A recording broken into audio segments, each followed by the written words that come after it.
Viewers எனக்கு வணக்கம். இன்றைக்கி நம்ம தலையாட்டி கிச்சனில் அரிசியை வச்சு நம்ம ஒரு கேக் செய்ய போகிறோம். அது எப்படி செய்யலான்னு பார்க்கலாங்க. பச்சை அரிசி வந்து ஒரு 3 மணி நேரம் ஊற வச்சுக்கணும். 3 to 4 மணி நேரம் ஊற வச்சுக்கோங்க. இது ஊற வச்சுருக்கேன். இப்போ நம்ம இது மிக்ஸி ஜாரில் போட்டு அரைச்சிக்கலாம்.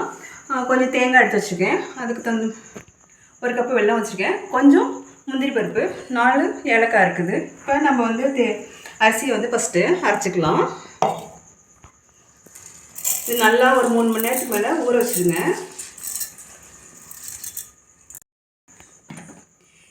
இந்த கப்பால் 1 கப்பு அரிசி எடுத்து 3 மணி நேரம் ஊற வச்சுருக்கேன். அதே அளவு 1 கப்பு வெல்லம் எடுத்து வச்சுருக்கேன். ஏலக்காயும் அதே போட்டுடலாம். போட்டு நம்ம அரைச்சிட்டு வந்துடலாம். இப்போ நம்ம அரைச்சிட்டு வந்துட்டோம் பாருங்கள். இந்த மாதிரி நல்லா நெய்ஸாக அரைச்சிக்குங்க. இது ஒரு பவுலில் மாற்றிக்கலாம்.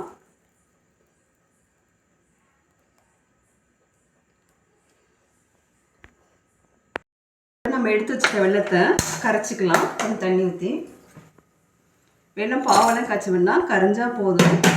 ஒரு 1/2 கிளாஸ் போல் தண்ணி சேர்த்துக்குங்க. இந்த வெல்லம் நல்லா கரையட்டும். இப்போது வெல்லம்லாம் நல்லா கரைஞ்சிருச்சு. இப்போ நம்ம ஸ்டவ் ஆஃப் பண்ணிக்கலாம். கொஞ்சம் மிதமான சூடு இருக்கும் போதே ஒரு 2 நிமிஷம் வெயிட் பண்ணிவிட்டு இப்போ நம்ம அரைச்சி வச்சுருக்க அரிசிலாம் இது வடிகட்டி ஊற்றிக்கலாம்.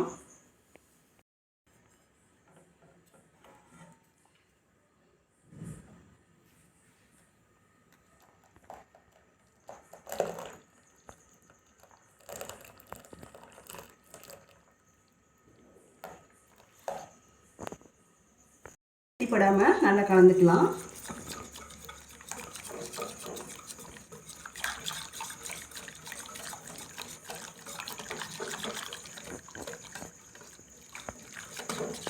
எல்லா பக்கமும் நல்லா கலந்து விட்டுருங்க. நம்ம கொஞ்சம் சூடோடு ஊற்றுறதுனால கட்டி பட்டுறாமல் இருக்கிறது தண்ணி நல்லா கலந்து விட்டுக்கலாம்.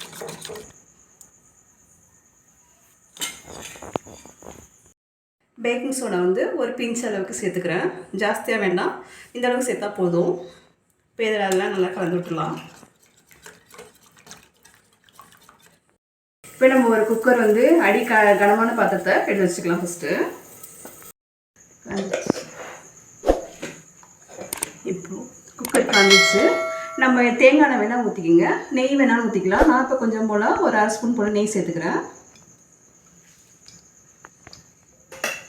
சேர்த்துட்டு நம்ம தேங்காய் எடுத்து வச்சுருந்தோம் இல்லையா, தேங்காய் எடுத்து வச்சுருந்தோம்ல அதை இதோட சேர்த்துக்கலாம். அடுத்தது உங்களுக்கு முந்திரிப்பூ தேவைன்னா சேர்த்துக்கிங்க, இல்லை முந்திரிப்பூ இல்லை அப்படின்னா விட்டுடலாம். வெறும் தேங்காய் மட்டுமே சேர்த்துக்கலாம். இப்போ இது எல்லாத்தையும் கொஞ்சம் வறுத்துடலாம்.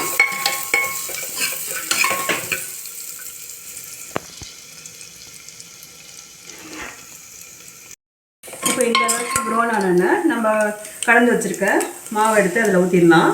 குக்கர் கொஞ்சம் நல்லா சூடாக இருக்கும் போது நம்ம ஊற்றிட்டு அப்படியே கம்மி பண்ணிடணும்.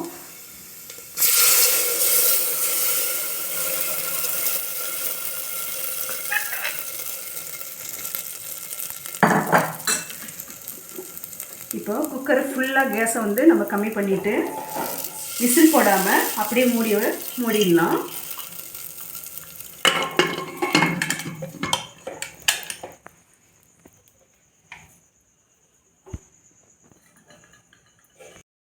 இப்போ மூடி போட்டு ஒரு 30 செகண்ட் போல் வெயிட் பண்ணுங்கள்.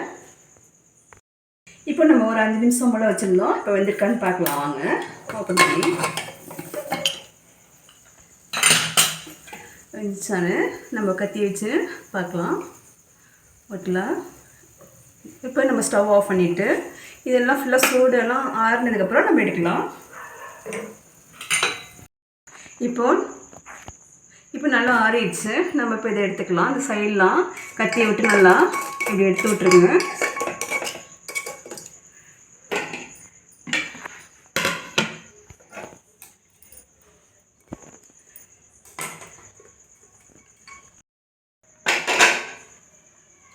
இப்போ இந்த அளவுக்கு வந்துருச்சு.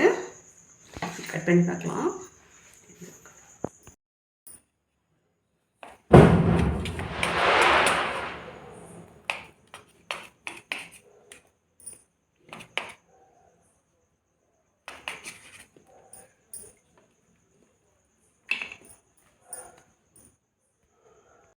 இப்போ இந்த அளவுக்கு நல்லா சாஃப்டாக இருக்குது. இது நம்ம ஒரு 5 நிமிஷம் போல் வேக வைங்க.